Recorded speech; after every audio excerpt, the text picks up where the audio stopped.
Ugh. All right. Good evening. Hello, everybody. Um, let's see. It says we're live, but hey, Winnie, I see that you're here. All right, guys. You probably thinking, I know that lady. I know her. I've seen her before. You're right. Tonight's conversation is with a very recent podcast guest, Marlene of joyfulsoulcoach.com, Yes. right? Yes. All right. But in the podcast episode, we discussed, her journey to becoming a holistic life coach and what that was like. But tonight, we're going to focus a little bit more on her life abroad. Because several of you have mentioned interest in hearing from folks who were living in other parts of the world. And currently, Marlene and her family live in Japan. So, if you've got questions, please put those in the comment and we'll come back to them. Before we kind of jump into this conversation, if by chance you are new here or the YouTube algorithm, put this on your feed, welcome to the Picky Girl Nation. I'm kind of like the picky girl in chief around here. My name is Adelia Aborishade, but most people know me as Picky Girl Travels the World. I am a world traveler. I have lived outside the US for 7 years. I am also strongly committed to helping women live live free, live the life of their dreams. And a lot of the work that I do toward that end is centered around financial education, financial literacy. So, in addition to talking about travel and living abroad, we also talk about money on this channel. Um, and I am also a co host of Reclaim the Retreat. Again, another way to help women get free and live the life of their dreams. So, if you are interested in being free, getting your money together, finding out about living in other places, the algorithm did you right. You are in the right place, and you should absolutely subscribe, turn on notifications so that you can catch the next live or the next video I upload. Hey, everybody. As I said at the beginning, if you've got questions, be sure to drop those in the chat and I'll star them and we'll come back. So, I kind of feel like we don't have to do the whole big introduction thing. If by chance you did not catch Marlene's episode of the podcast, it is linked below in the description of this video. So, in our previous conversation, we talked about that you are originally from Canada Mm-hmm. Yes. and your husband and your kids, y'all moved to the Bahamas. Yes. And how was that? And that was good because so it all kind of started. Oh, I don't know how to start this, but we had always said, we would love to travel.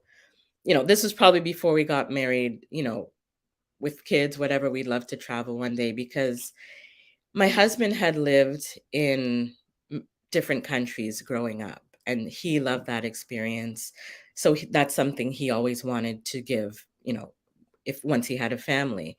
And I traveled as well. I didn't live in different places, but we both agreed this was a thing. So um living in Canada, like I grew up in Ottawa, Canada, which is freezing cold for many, many Yes. months. But we met and got married and everything in Toronto, which is also cold. And at a certain point, we were just frustrated with the cold, the commute to work. Um, I wasn't happy in my career anymore. And one summer, I was doing a girls' trip and we decided to go to Bahamas for a few days. And so I said to him, "Wasn't there a colleague of yours a few years back who" he's an educator, so he was at a school, "who got a job at a school in Bahamas?" And he was like, "Yeah," because I remember him saying it was the middle of winter, and he was like, "This guy just announced he's moving to Bahamas, and we're all jealous." So I said, "Okay, well, we're going to Bahamas." And so when I went there, yes, it was a girls' trip. We had a great time, but I also went with the mindset of, can I live in this place? So I talked to people, I looked around, we were all over the place, and I came back and I'm like, let's see, contact your friend, let's see what's happening. And it just so happened that there was a position available. Fast forward, he got the position, and almost I think it was like a year later from that girls' trip, we were moving to Bahamas. So it was Now, just like, yeah. just for frame of reference, because I know I don't even really have a good bead on this. When Yes. we talk about cold in the winter in Toronto or Ottawa, how cold are we talking? Okay, so I don't know Fahrenheit, I know Celsius. So it's like minus in the minus 30s.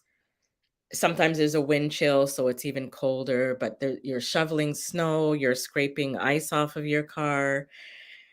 It's just I mean, yes, I grew up in the cold, but I think as I got older, my tolerance for it just went down. So and it's like that from, say, December until March, April. So it's a very extended, So the I always majority say, of the year. yeah, I always say it's almost like being in labor. Like just when you think it can't get any worse, it does. Like it just keeps going. So it's kind of like you've had enough, but there's still a few more months left of this happening. So yeah. Oh, I this past winter, past like Christmas, I was in the US. Just happened to work out that way.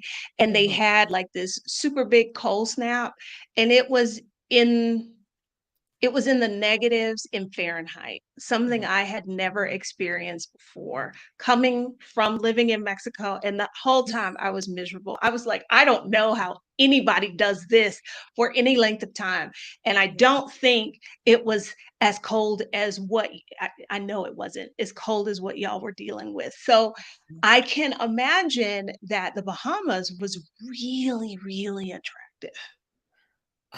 Yeah, I just felt like, and I love the ocean and everything. So it was perfect. We were very happy to get out and go there. I hate wearing socks, so I never had to wear socks. I was always in summer clothes. It was great. We loved it.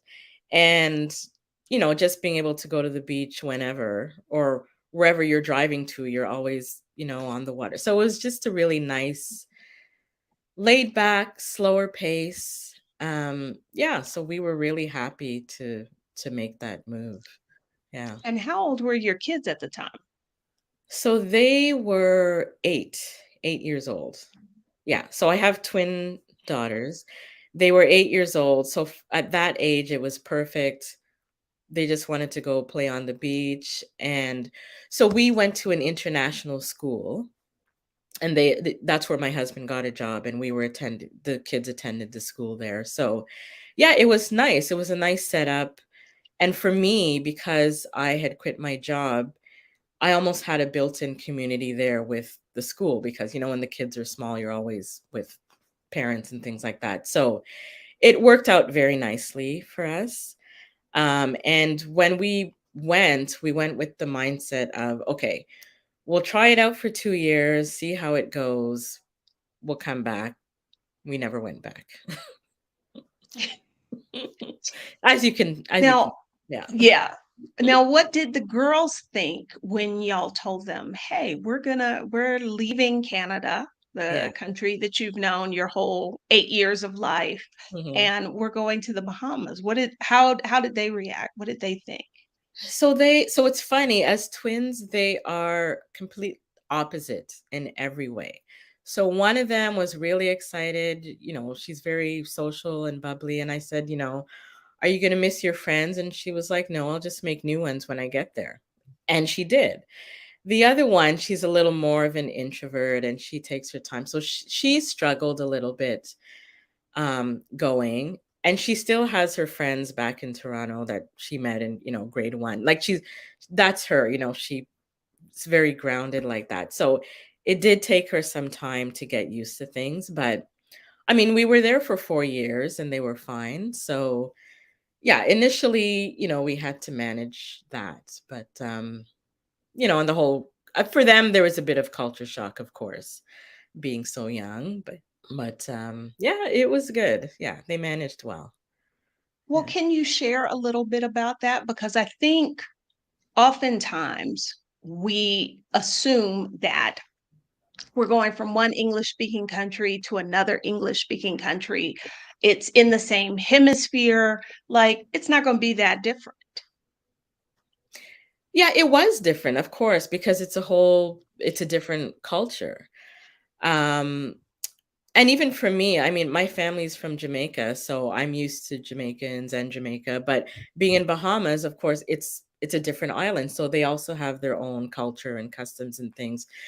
But for the kids, we made it a point of just getting out there, going even small things like, all right, let's all go to the grocery store. And you're not going to find the things that you find in Canada, but you know what? Let's find a new favorite cereal, or what do they have here? So we kind of we did a lot of things as a family to discover, we're here now. What does it have to offer? So I think that kind of helped them, that we didn't just send them out and say, okay, figure it out at school, Um, we were all figuring it out together, and, finding things that we liked and things that we didn't like. So I think that really helped a lot to, settle in. Yeah. What do you think? What would you say was kind of like the biggest surprise about life in the Bahamas? Or something like that you weren't expecting? Um, I don't know. You know what? I'm pretty open. Like, I'm pretty good at just figuring out, okay, here's what happened, and diving in. I think, it's a very small place. I think living on a small island was different. So, just running into the same people all the time. Some you wanted to see, some you didn't. For the kids, it was interesting because they'd always run into their teachers at the grocery store. So, they'd hide in another aisle. So I think that yeah, just it's a small place. And with that, it tends to be a little bit cliquey. So you have a lot of people from the UK, a lot of people from Australia and things like, so, of course they form their own groups. So it's just a matter of figuring out where you belong, or maybe you don't belong and you just make your way, that's another thing that's easier for some people than others, but you have to recognize that this is how it works. So Um, I think that was something that I didn't know prior to moving. I am curious. Besides, anybody who watches this channel knows that I am not a beach girl. I do not Mhm. like the sand. I do not like the salt. I do not like the heat. Oh. Um, Oh. so beaches beaches are not my thing. Mhm. Um, but one of the reasons that I have never besides that, one of the reasons that I've never considered living in the Caribbean or on any island is because of the cost of living. And so I am curious, how did that compare with life in Toronto? The cost of living there is so high, which was one of the reasons that we ended up leaving. Like, it's just unbelievable. I don't know how, so we were coming from abroad, but I just thinking about the local Bahamians there, it's a struggle. Like it's say a bag of apples at the store is, 12, $13, things like that. So just regular food, you'd have to actually go to the store and say, okay, today I'm just going to buy this because it's almost unaffordable, food and things like that. It's a very expensive place to live. Beautiful. The people are lovely, the place is beautiful, but I don't know how people do it for, 10, 20 years. I don't know how they live there. Yeah.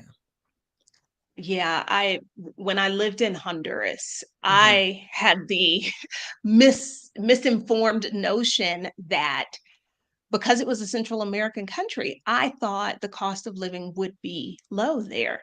But Mhm. it was almost like living on an island because it is a place that all of the products that are made there or grown there are for export. Mm.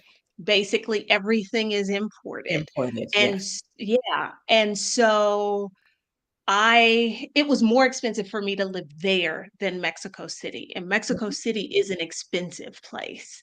Right. And so I was like, so basically, if I ate beans, rice, and tortillas, that would be like the only way To to survive. keep my down, Yeah. because everything else was imported. Yeah. Um, And it wasn't only the food, I mean, just so there are many different islands in Bahama. I think there's 25, 20 something, I might be a little bit off, which I didn't know, but traveling to those islands is more expensive than just taking a trip to Florida to go shopping, which again was surprising to me. And because of that, we didn't get to see a lot of the islands, which I think would have been nice because that everyone said, that's the real Bahamas because it's undeveloped. It's very, but it's expensive to get there, which, was shocking to me. So, yeah. that is definitely if somebody's watching this and they are considering like they've got this image of like island life, that Mhm. is one of the things that comes with it, transportation and really a high cost of living because I mean it's an island. Um, Yes. did y'all run into any issues during hurricane season? Yeah. So the first year we were there, the hurricane hit our island and it hadn't come for I think 10 years, but when we were there it came and it was pretty frightening. I mean, where we were living, we were on the water, but all of the um, homes had hurricane shutters. So basically, everything was down. You're in complete dark. Well, not darkness because you have the lights on inside, but you can hear everything happening outside. So it was for about a day or two, we were just inside listening to this hurricane out there, which was pretty scary. And there was a lot of damage, once we were able to go out, homes ruined, trees down, everything. So that was a new experience for us. And it was difficult because the kids were scared. We didn't know what to expect. So we're all just sitting there, kind of like, okay, and we didn't open our shutters. We were like, okay, we don't know when to open the shutters because we could still hear the wind. We didn't know if the rain had stopped or anything. But our neighbors, who were lovely people, but they were chain smokers and they had to get outside to smoke. They were outside and they knocked on our door. So we're like, okay, they're out there. So it's safe now to open up and get outside. But that was, yeah, it was very unpleasant. And that's, of course, one of the risks that you take moving to an island that's in the line of, hurricanes. Every year there's a threat. So, yeah. Okay, and so you said that one of the reasons that y'all don't still live in the Bahamas is Mhm. cost of living. Yes. So, how did you go from there to ending up in Japan and not, as you had initially planned, we'll try this for 2 years and then probably go back to Mhm. Canada? Mhm. So, okay, so at the end of 2 years, we sat down and we're like, "Okay, do we wanna do this? Do we wanna stay here?" We decided yes. We didn't wanna go back to Canada because if we did, it would be back to that old life of we still had our house there, but it's, back to the job, commute, all of the chaos and stress that we left behind. So we sold our home. And then we said, okay, let's stay for another 2 years. Because I think my husband had to sign like a 2-year contract. So we said, okay, let's do another 2 years. And at the end of that, um, the kids were now 12-ish.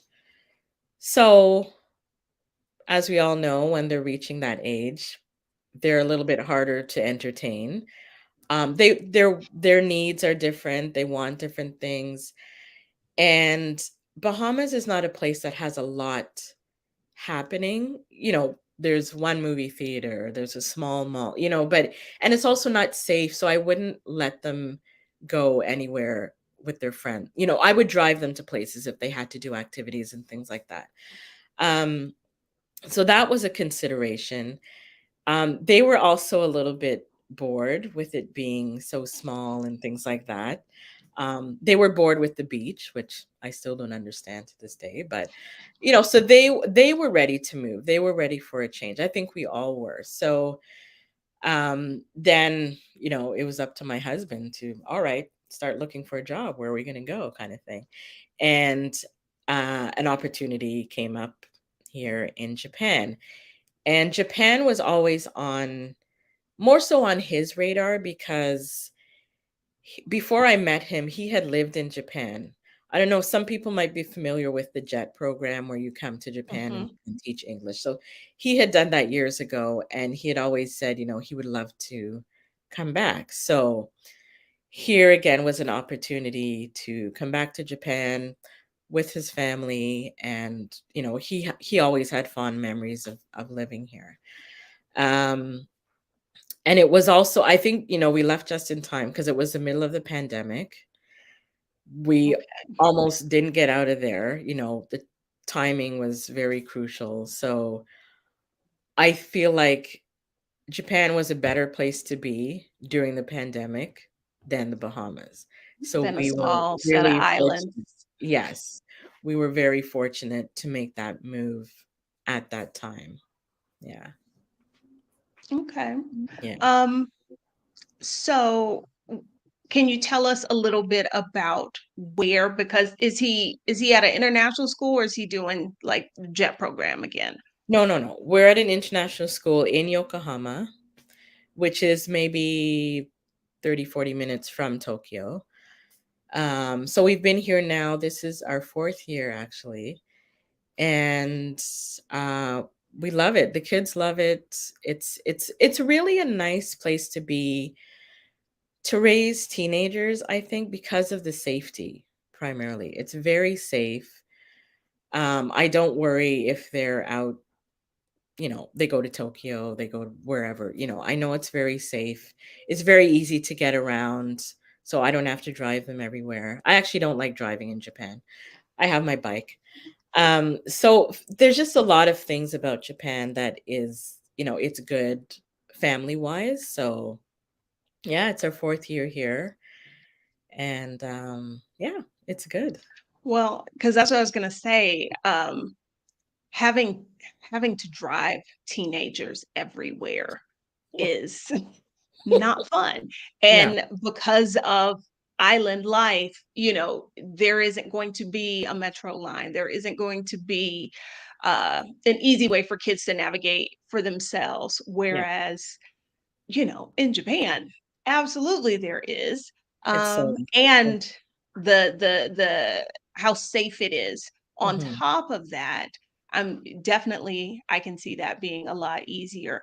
Mhm. Um, I had not planned to ask this, but I just thought about it. Have you seen the show on Netflix called Old Enough? No. It's about small Japanese children who are sent out into the world to do things. Like they're sending Oh, 3-year-olds to the grocery store. yeah, I could believe it. Yeah. The kids here are very independent. They're just raised that way, which I think is nice. Mhm. Um, yeah, they do it all. They can do anything, really. And it's safe for them to do so. So another thing, it's I can allow the kids to grow in a way that maybe I couldn't somewhere else. I can send them to the store. How much can you tell a child about money? but it's better to send them to the store. Okay, here's some money, go shopping. What do you need? So in that way, they learn on their own. So it's things like that. It's things like navigating transportation. If you get lost on the train, how do you find your way back? Like, how do you know to ask somebody? It's just life skills like that. If here you can send them out to acquire those skills rather than trying to drill it into them and them probably not listening. So it's just there's a lot of benefits like that. Now, was there much culture shock for you and the girls? Your husband had already lived there before. Mhm, mhm. Strangely, no. I don't know why, but the girls perfectly fine. I didn't have any issue. I don't, we really expected more culture shock than we had moving to Bahamas. And for some reason, we just settled in. Maybe it's because we could not go out a lot because when we came, we were in quarantine. And to be honest, I didn't even see the school where they were all going until like the end of that first year that we were here because parents were not allowed to go to the school. So maybe because we could ease into life, maybe that's it. But it was a very easy transition for all of us somehow. And I will say that the school community helped. They Mhm. welcomed the kids with open arms, like, it was welcoming for them, but I don't know, for me, yeah, it was fine, but I'm the type of person that will just go out and find things to do and people to do it with, so I think Okay. that's maybe just my personality, but yeah, we were surprised at how easy we transitioned into life here, yeah. Okay. Well, I find that interesting because I guess I don't necessarily think of the Japanese as the most welcoming of people. Mm. But you did mention y'all were there kind of like at the height of the pandemic. And so everybody was kind of locked away. Locked in, yeah, locked inside. Okay, so 2 things. The We felt welcome because we came into a community of expats, first of all. Secondly, I think it's a little bit of a misconception about the Japanese not being welcoming. They don't necessarily want foreigners to stay in their country forever. However, they're very shy people, right? And so, if they see you coming, automatically and rightly so, they're going to think, oh no, they're going to ask me something in English. I don't speak English. They don't like to be embarrassed. I can So, empathize with that. exactly. Yeah. So they will probably never approach you. If you approach them, they're very helpful. They're very kind. So I think it's a common misconception because, we're used to, in Canada or the US, you can just walk up to anyone and ask them a Strike up a question or say, conversation. exactly, but it's not like that here. Like, you wouldn't just even amongst themselves, I don't think they'd strike up a conversation with another Japanese person unless they knew them. That's what from my observation. So it's just that, yeah, they're very, reserved, very shy people, but if you approach them and you have a few words in Japanese that you can kind of communicate with them, it's fine. They're very willing to help and they're very kind, yeah. Now, where you are in Yokohama, Mhm. how how widely spoken is English? Not so much. Okay. A little bit. They may know a few words here and there. There's always hand signals and Google Translate, but, not a lot of English. If you go to Tokyo, you'll find more people that speak English. Okay. But also what you'll find is they may know a little bit of English, but they're reluctant to speak because, again, they don't wanna be embarrassed. But if you say something to them in English, sometimes they understand, and they might then be more willing to respond to you in English. But I think, I'm here in Japan, I should try my best to speak. Japanese. This is the language that they speak here. So my Japanese is very basic, but I can manage to, spit out a few words so they know 'Cause what I'm that was a question we got. What about your husband and the girls? saying. Well, at the school, everything's in English because it's an Mhm. international school. My husband speaks a little bit of Japanese.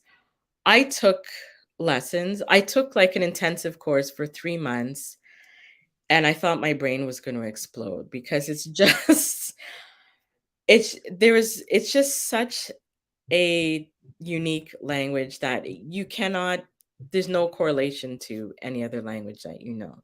So there was a lot it's a huge learning curve. But I understand how the language works, and I know enough words that I can't necessarily string a sentence together, but I can spit out enough words that they know what I'm talking about. If I'm completely lost, I pull out my Google Translate, and so do they, if I need Well, to say something to them. Yeah. that is miles better than my experience in China, and we were talking about before we went live, the Yeah. Chinese and the Japanese are not the same. No. Um, the Chinese, if you could not pronounce it perfectly, they were not working with you to figure out what you were trying to say. They just stood there and looked at you, Yeah. and I could not use Google Translate because Google is banned in China. So, Oh, wow. and none of their apps have like a language button to turn it because they don't care that you can't speak Yeah. Mandarin. Yeah, So they're not.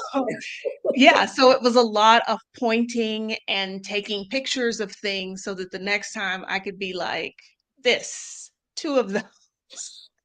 So that is refreshing. Yeah. We had a question here, and you kind of answered it a little bit about. Okay, here it is. Winnie's question: did you find community in Japan? If so, how easy or difficult was it?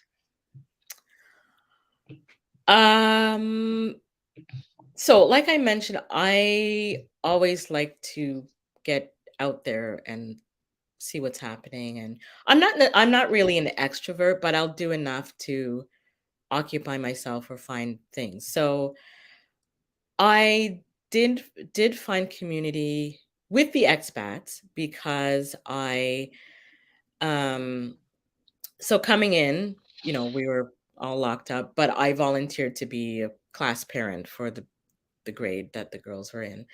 I then joined different when we were allowed to have activities, I would do that. I started a book club here because there wasn't one, so I'm like, "Hey, let's start it up." So in that way, I kind of got out there. And yes, I will say I do have a nice community of friends, but it can be very difficult if you're a little bit scared to put yourself out there. You really have to because how else is anyone going to find you unless you join something or even it could be even as small as putting a message in a chat group saying, hey, this is where I live, is anyone in my area, or I like to do this. So I think it's not, I wouldn't want to say it's not welcoming, but you have to do your part or else you can just disappear because the Japanese people will not bring you into their groups, right? Because you're not one of them. You don't speak the language, you don't know the culture, and what are they going to how would that even work? So you have to find your own community, I would say. Yeah, if that makes sense. Um, are the girls now, admittedly, they go to an international school, so the student body is gonna be from everywhere. Are Mhm. they making any inroads with Japanese friends, or Yeah, socializing beyond the school situation? beyond the school, no. I would say it's all within the school community. And there are a number of international schools here. So there may be some, they socialize between some of the schools, but outside of that, no, because there's not really an opportunity to do so unless they joined a club that was mostly Japanese people, which, they probably wouldn't do because again, there's a language barrier and things like that. So I would say it's mainly the school community. Yeah. Are they interested in learning Japanese? They were. I put them in classes when we first got here, and they were like, "Oh, whatever. I'm too busy." I'm like, "Really? You're in grade 8. Really, you're busy?" But because at school, they don't use it. I mean, the Japanese kids who are at the school have to speak English, have to have Mhm. English language enough to study there. So they speak English. Or, if there's a group of them, they will speak Japanese with each other. So there's not really, I would say, a need for them to become fluent. Yeah. And yet they can go out on their own in the city and still navigate Mhm. without the language. Yeah, so they know little bits, but I will say they can probably read, well, one of them, she can read Japanese. So I can read Japanese. So like signs and things I can figure out. I mean, Okay. I can read at a first grade level. So I'll be there for 5 minutes, like, oh, okay, that's what that is. But you know what? It works. I can do it. So yeah. I didn't even have that. I didn't I moved to China with 3 words of Mandarin. I picked up one additional one while I was there, Yeah. and it did not occur to me until I lived there that basically I was functionally illiterate. I could not read any signs, Mm, um, and it was not a place where, like I said, I could whip out Google Translate. So that was a very I think that added to the layers of stress living in that country. Had it yes. been a place that I could move freely, and, read signs, I think it would have made things a little bit different. Um, what okay, nobody has asked this question yet, and I'm actually pretty surprised. You are of Jamaican descent. Your Yes. girls are obviously not Japanese. Yes. Have y'all been able to connect with Black and brown folks there? Um, are Okay. there many people? So there are. So I'm in a Facebook group that's, I think it's called Black Women in Japan. So there are Black women scattered throughout Japan. A lot of them are here teaching English. Um, but where I am in Yokohama, I might see the odd person who may or may not say hello when I say hello. So you get a lot of that. But yes, there are Black and brown people here. You kind of have to find them or, join something, that they're putting on and things like that. I will admit I haven't had a lot of time to do so. I know they're out there, but it's something I have said, I really have to make an effort. And a lot of the I will say the majority from my observation are people who are a lot younger than me, like, maybe they've just finished school and they've come here to teach English. So, 20s, 30s. So, it's also a matter of finding someone in your age group because of, different interests, different you're at a different stage in life and things like that. So, that's something that, I would like to do more, like, find these people. I know they're there. Maybe they're watching today.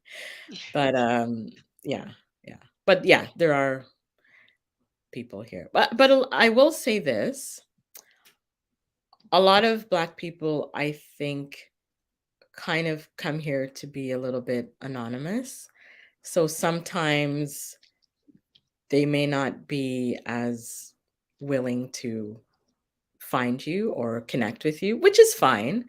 But that was something that was a little bit surprising to me. So I remember probably my first year here, the first time I saw a Black person, or it might have been like, 8 months in, I was like, "Hey," you know, a and they didn't even respond. I was like, "Oh, okay." So, yeah, I found that interesting, but you know what? Everyone has their thing. That's fine. I'm not faulting them for it, but I was taken aback because I think if I was anywhere else, that person would have said hello. Yeah. It's interesting to hear you say that because this is Mhm. something that comes up for Black Americans a lot. And, you know, it's cultural thing when you see someone else who is Black like you nod or what have you. I didn't know that was a thing in Canada. So when we go other places, that's been a hot topic of debate here in Mexico Mhm. City. It's like, oh, I saw some Black people and they didn't even speak. And here, particularly, they could not be American. They could not speak English. Like they could be Haitian, they could be Cuban, they could be Colombian, Venezuelan, like, Right. but there is also that other part of they left the US because, or they left Canada or wherever to somewhat kind of be anonymous. And so Mhm. there isn't that reciprocity of Yes. like, oh, I see you here in this space. Let me acknowledge that. So it's very Yeah. interesting hearing you say that because I thought that was just us Americans, that Yeah, was no, yeah. a Yeah, thing. it's surprising, but as I said, you know what? I don't know their story, so I'm not gonna be mad, but I'm kinda Yeah. like, "Oh," you know? And I have said hello. This is mostly with Black women. I said hello, and I've seen them kind of pause for a minute like, "Oh, she's saying hi," because maybe they have had the same experience, so they're not sure whether I'm going to say anything to them. But, you know what, I say hi to everybody. If you don't wanna respond, that's fine. But I've seen them kind of taken aback and then saying something because they're like, "Oh, okay. Okay, here is someone who doesn't mind speaking to another Black person," you know? So you get that also, yeah. So then I've got to ask, what about like Black hair care products and things like that? Amazon. Mm, okay. Yeah. Yeah, I just get everything. I have to order everything in. Maybe in Tokyo there might be, I know there are some like African stores that may have some hair care products, but we all know the things that we like and the brands that we like and things. So I just order stuff. It's just easier for me. Or if Got I'm it. traveling back home, I'll stock up and bring it with me. Just bring it back. Yeah. I know in areas where there's a US military presence, it's a different dynamic because if you know somebody on base, you can shop there. Yes. Um, I Yeah. don't know enough about Kyoto to know if there is a base nearby. There is a base here in Yokohama. I don't really know anyone there, but I'm sure everything's there, right? But I Yokohama, don't have not that Kyoto. connection. Yeah. It's okay. But speaking of Kyoto, Winnie Mhm. was wondering if you've been to the hot springs there. Uh, in Kyoto, maybe because I came to Japan a million years ago, like, so I think on that trip, I probably did go to the hot springs there. Yeah, it's lovely. It's really nice. If you don't mind being nude in front of everyone, that's just the way it goes. It's not really my thing, so I don't frequent the hot I springs. find that interesting. This is a total aside, but I also find that interesting because I feel like East Asian culture can be very, very conservative. However, we're going to the spa, we're going to the sauna, we're all just gonna be butt ass naked in front of each other and nobody cares. Yeah, yeah. Some people absolutely love it. They're there all the time. I love the spa, don't get me wrong. I love all of that stuff, but yeah, that's a little much for me. Yeah. During this 4 years that y'all have lived there, have you had much of a chance to travel within the country? Yes, so the first year we came, we decided that we were not going to go back home for the summer break because all the restrictions were still in place and all of that. So we took that opportunity to travel here and because there were no tourists. So everywhere you went, it was great. We could go, there were no crowds or anything like that. So we went way up north to Hokkaido, which was beautiful. And I was mentioning to you before, here, like Tokyo, all these places get very, very hot and humid in the summer. So going up north was really nice because it was warm weather, but you didn't get that humidity. It's very there's a lot of farming that happens up there, so the food was really good. A lot of farm to table restaurants. Um, Whale watching. Like, it was just a really there Japan, there's so many different things you can get in Japan, whether it be weather, types of, scenery. It's very diverse in that way. So, yeah, we have had an opportunity to see see a little bit of Japan. Yeah, we've also gone south to Okinawa Islands, which is very tropical, and areas in between. So yeah, yeah, we've had a chance to do that. And where you all live, Mhm, um, it's urban, mhm. but is there, again, most most of the like media or what have you gives us either rural, like where there are all the abandoned houses or whatever, or it's like Tokyo. Yeah. And so it looks like this huge, huge metropolis, neon and all of that. So Felicia asked about like where y'all live. Are there parks, coffee shops? Like what is your neighborhood like? Yeah, so where we are, it's really in between all of those. So it's like a suburb, but there are beautiful parks, there are, yeah, coffee shops. If you go like 20 minutes out, there's the shopping mall. So it's very quiet. It's by the harbor, like the bay. So there's you can walk on the water. So yeah, it's quieter, much quieter than Tokyo, which I like, but there's still things to do and there's a lot of nature. Like, it's really pretty, really beautiful.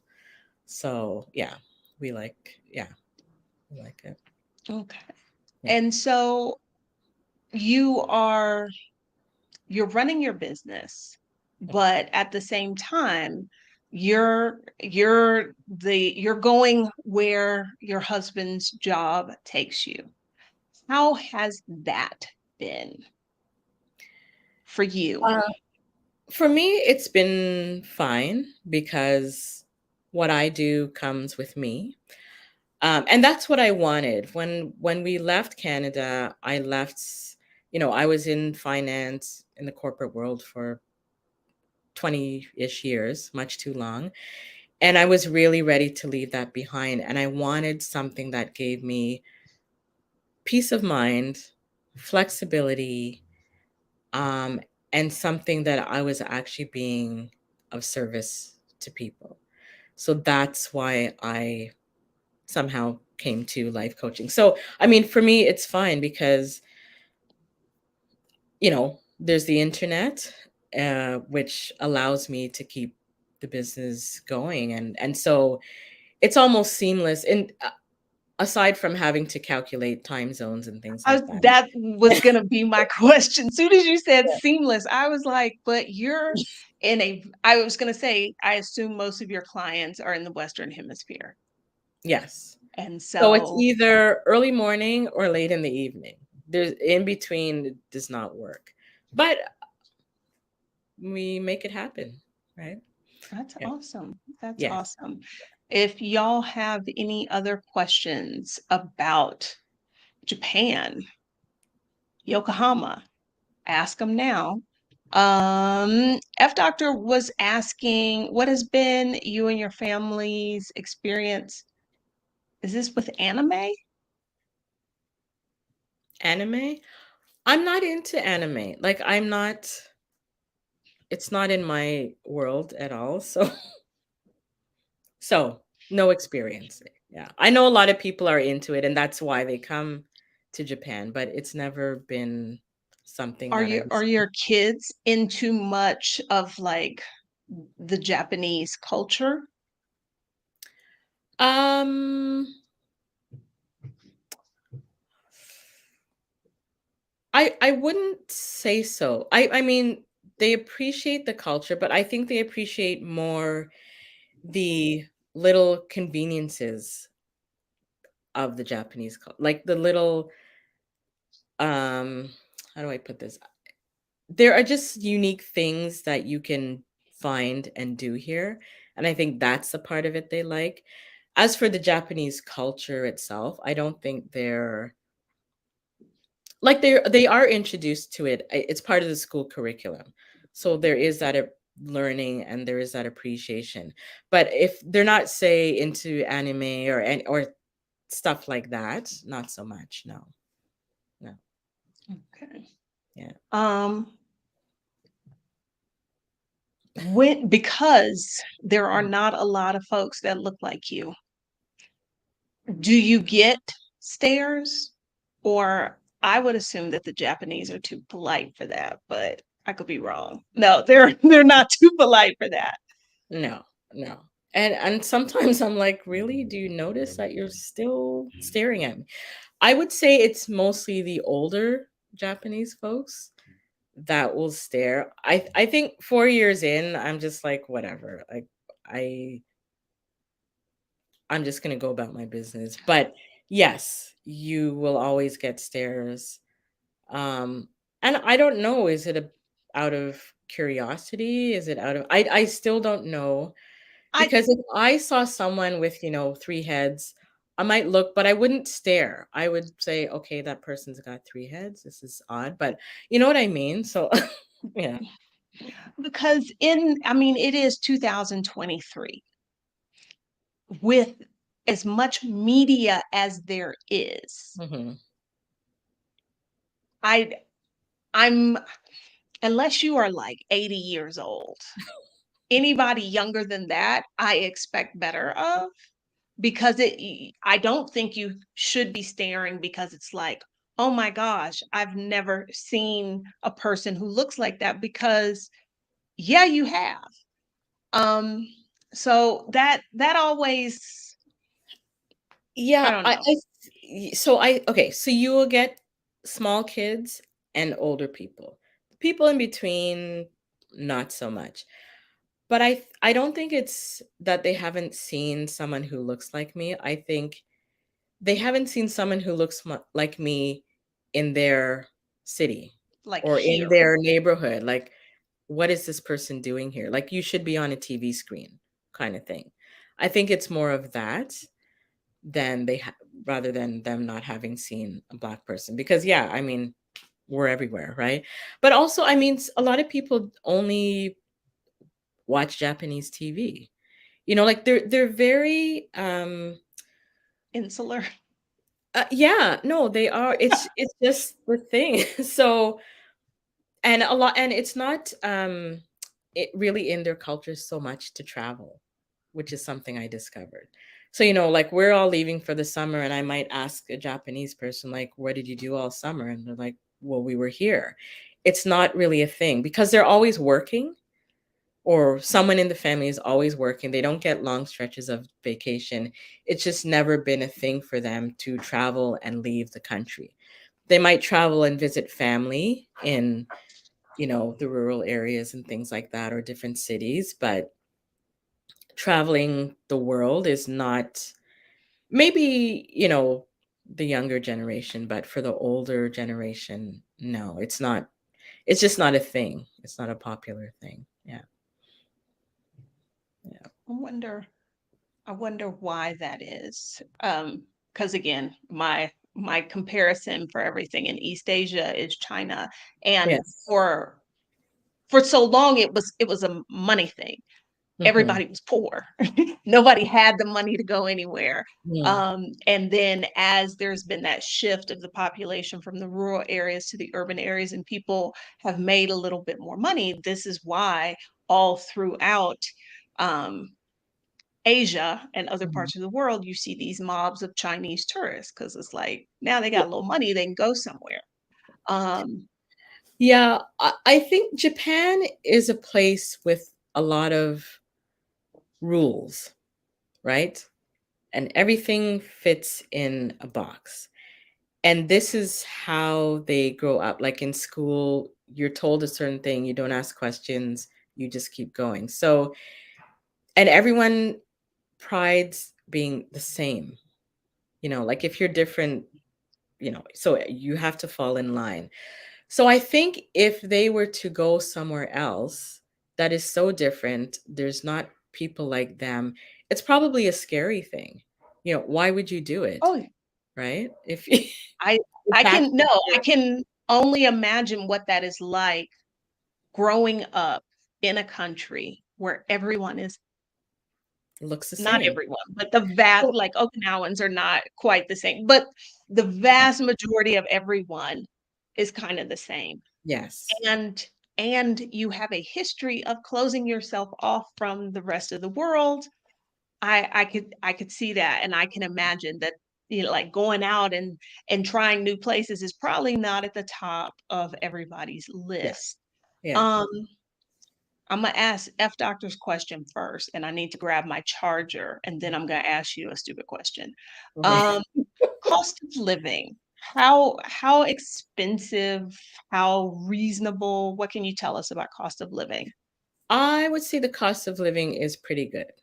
It Although right now the yen is not doing so well on the markets, but generally being here, I would say housing, food, clothes, like I would say the cost of living is very reasonable, much more reasonable than um, living in Bahamas and even Canada. Like when we go back home, we really notice the difference in price. Like it's expensive compared to being here.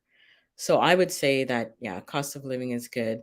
Housing, I mean, because uh, my husband's job does subsidize our housing, but even so, knowing how much it costs to rent our house, I would say it's pretty good. It's not very, very low, but it's lower compared to some parts of Canada, probably some parts of US, I would say. Yeah, definitely. Not lower than, Um, say, like, Vietnam, Thailand, or something like that, yeah, that but that's I would imagine it's more affordable than, let's say, Tokyo. yeah, Tokyo's very expensive. Yeah, I absolutely. used to do this was a million years ago. I would do I had a whole unit in my geography class on the economic role in Japan that happened in the wake of World War II. Mhm. Um, like how they got to be uh, developing, where the Hondas come from and all of that. And they were talking about land being at a premium and expensive. And at one point, a plot of land that was about the size of an 8.5 by 11 sheet of paper was like $50,000 USD. Uh, Wow. Yeah, that's crazy. Yeah. ye- okay, but Yeah. here's my stupid question. I Mhm. just found this out. Yes. I knew in certain parts of Asia, tattoos are not they're not kosher. But I just discovered, and I'm asking you to validate this, that, like, if you've got visible tattoos, like, you can't get in public swimming pools. They won't let you go to the gym. No. You What have to is cover it. Yeah. Okay, so what's it is. the thinking behind it? So I've done a little research because I do have a tattoo, and I was like, what is the big deal? Um, so it's all tied to the Yakuza, which is the Japanese Oh, mob. okay. So Then that makes a lot of sense. when a Japanese person sees a tattoo, that is the image that they get in their mind, like it's bad. And so I did ask this woman, well, has anyone ever considered that, like if I have a little flower or something like that? I think that it's just not a thought of, okay, maybe this person just has a tattoo because they like it. It does not enter their train of thought, right? Which goes back to this whole having rules and all this stuff. Like it's just tunnel vision. So that's what it is. Yeah. It just Okay. represents something to them. Yeah. That Yeah. I like I said, I just found this out and, um, was like, "Wow." Because I Yeah. knew I knew having visible tattoos was sort of frowned upon, but I'd never experienced or heard of people, like, being turned away and not allowed access to certain places, Yeah, like, I until think it's I read almost a couple frightening. posts. Yeah. Yeah. Yeah. It's almost frightening to them to see this tattoo because that's, what it's associated with, so yeah. Yeah, Okay. it's a thing. Were there any issues with, adapting to the foods there? Because again, Um, you brought a couple of teenagers with you. my kids love sushi, which is a good thing. Um, so for me, I mean, I'd had Japanese food before. There are some things that are a little bit too adventurous for me, but, I'll eat sushi, I'll eat the general stuff. I will say some parts of it are very healthy because there's a lot of vegetables and things like that in their diet, but there's also a lot of salt, like soy sauce, the sauces and things like that. So you think it's healthy, but then it's mixed in with this stuff. So sometimes it's a little bit much. But I do have a whole cupboard full of my spices because spice is not a thing here in Japan. So if we're going to eat Japanese food, I know okay, this is what it is. But at home, I need my spices. So there are a lot of different restaurants from, different nationalities here in Yokohama, more so in Tokyo. So you can find different foods. You're not always going out and eating Japanese food if it's not your thing. But we felt it was important to, try different Japanese foods when we got here, partly because, for the kids and things like that. And they like it. We all like it. But sometimes I do need my spice. So, yeah. So it was fine. It's Okay, fine. Yeah. okay.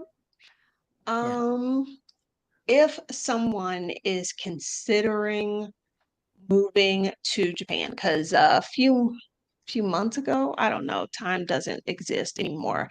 I did a a live where it talked about countries like if you don't have a lot of money to move abroad, how can you still do that? And so we talked about the JET program Mm. and countries that are like trying to get people to come and work there. Um, if somebody, saw that video and they're thinking about like, hmm, maybe I want to move to Japan. Is there anything you think they should know before they do that? Okay. So moving to Japan, I don't think is as easy. Like if you just want to relocate and Japan is your place, you have to have a really good job, I would say, to move here. A lot of the people who are on the JET program, just for me being in that Facebook group and people chatting, those schools don't pay a lot for people to teach English. Like it's not almost unsustainable. So for someone like that, I would say it's good to come for an experience. If you want to experience the culture, you've always wanted to come to Japan. It's good for a few years, but I don't think it's, in my opinion, a long-term place. Unless, say, you end up marrying a Japanese person and you're here, or you have a job in, a really good company where it's paying well, you have a good housing and things like that. You have to have all those things lined up. Otherwise, I don't feel like it's worth your while to try and make this a home. It's not so easy. And I think after a while, as a Black person, you probably would not want to stay for an endless, unless you're one of those people who likes to be anonymous. But I don't feel like it's a forever place, if that makes sense. I can't hear you.